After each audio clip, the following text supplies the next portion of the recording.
Ako si Mark, ang operator ng 30cm dito sa SPJL Plaza. Ginamit ito 7 beses na may total run na 237 meters.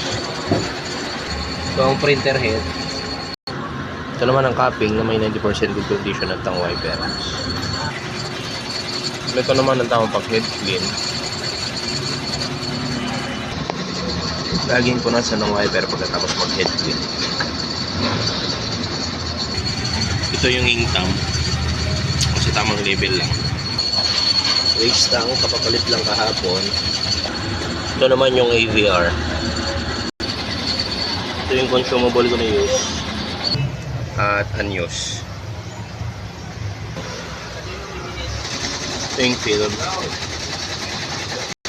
At ito naman yung consumables monitor sa powder, film, at white. Ito naman po yung multi-maintenance checklist. Tama po.